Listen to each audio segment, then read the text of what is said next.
Hello, my name is Ronke, also known as Scintillating Mama, and it's good to be again on IGTV. The video will just be a little longer than normal, but I believe if you want to watch it to the end, you'll be glad you did. So today I'll be talking about pain as an important and a good thing in marriage.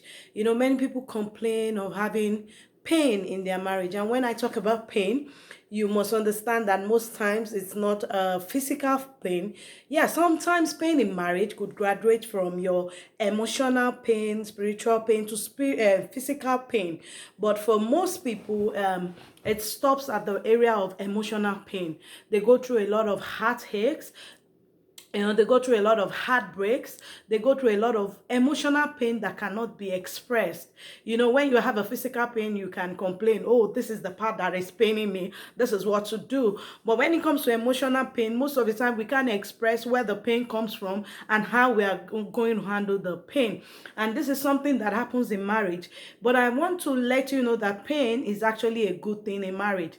In life, pain is actually a good thing. Why did I say so? Pain will make you know where the problem is. One of the things I really overwork myself, because when I tend to do too much, my body tells me immediately I feel that way. I know that I just have to rest.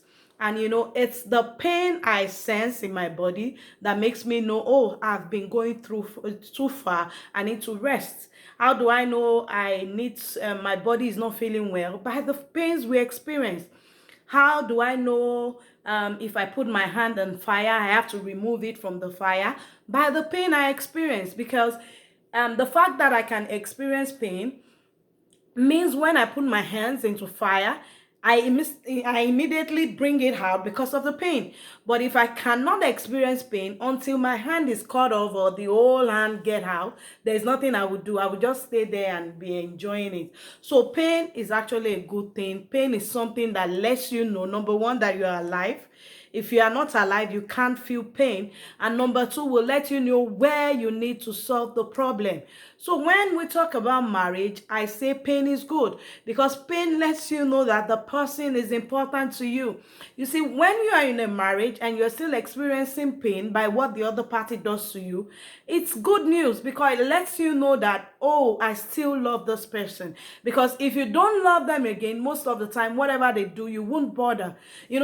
When I counsel people and I see couple who are upset, sometimes couple crying about the things they are going through in their marriage, how they don't like it, I know as a counselor, as a coach, that there is hope for that marriage. And why? Because they are still experiencing pain. And one way or the other, they would want to do what they can to take away the pain.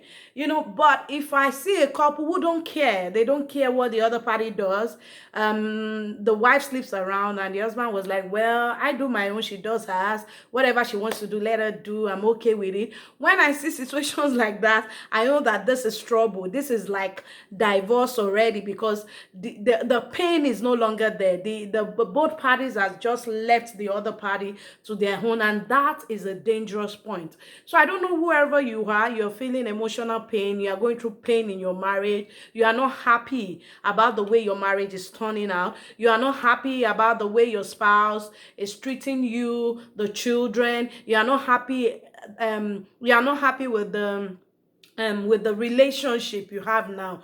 I want to just encourage you and let you know that the pain is good, because when pain comes, you know that I have to do something to solve the problem. You know that I have to do something to take away the pain. When you feel pain and you're like, oh, this is like malaria, what do? Some people would take drugs on their own, which is not advisable, but I know some people know, oh, this is the malaria drug I need to take. Or yeah, some people would take themselves to the hospital and see a doctor and say, oh, doctor, this is the problem I have. And if you actually take a drug and the drug does not seem to be working for you, I think the next thing you need to do is to go to the doctor. So when you are experiencing pain, the next thing is to go to somebody who is certified to talk to you, somebody who is certified to hear you. You can see a therapist, an emotional therapist. You can see a coach who will coach you, and let you know, oh, these are the things you should have done right. Because most of the time when a third party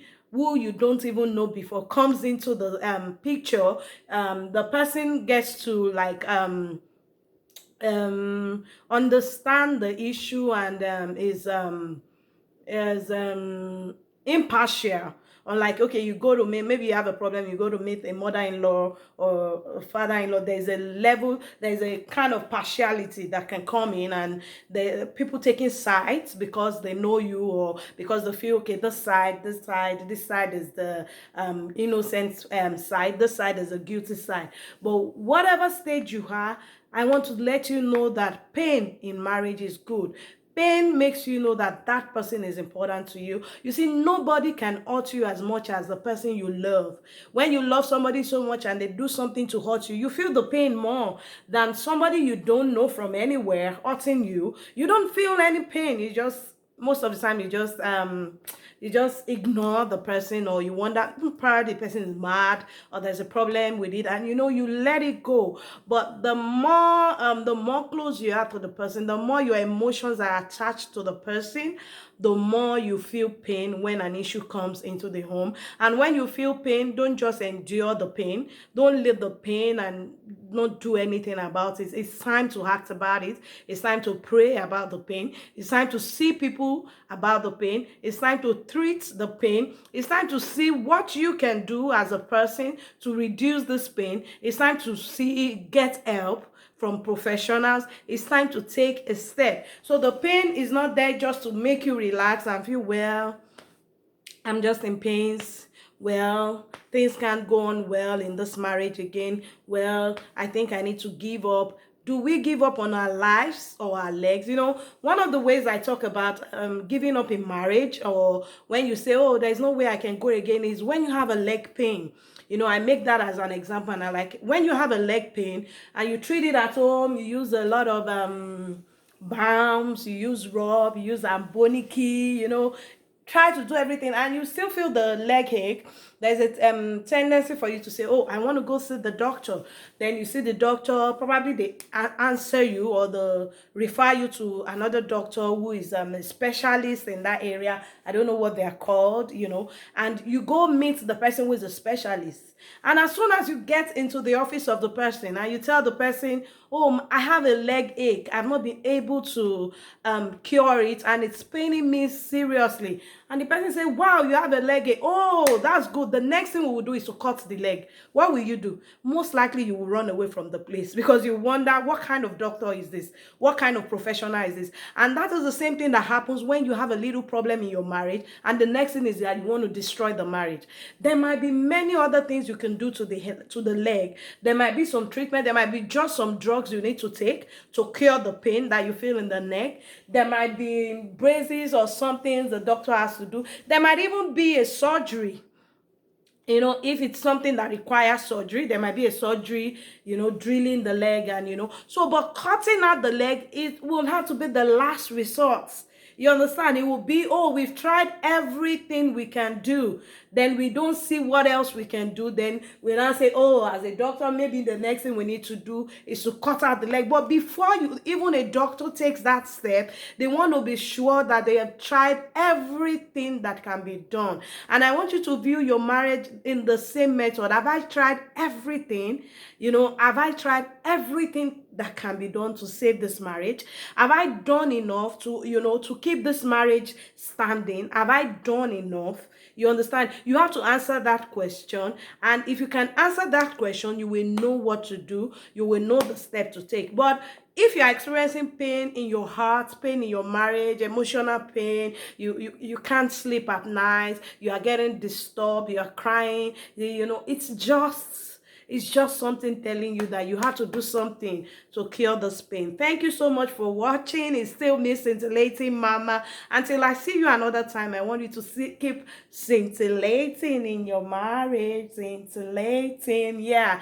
Thank you. See you another time. I'm so happy to be here again. I've been so busy. Like I said, I just relocated to another country, and settling down has been a big deal. I've not even had time to do my videos. I just had a little time today. I said I just have to do this, and I'm so glad to be back again. Thank you, Instagram followers, my Facebook followers. I believe many of my Facebook followers are also following me on Instagram, and I'm so glad that I'm back. See you next time. Bye bye.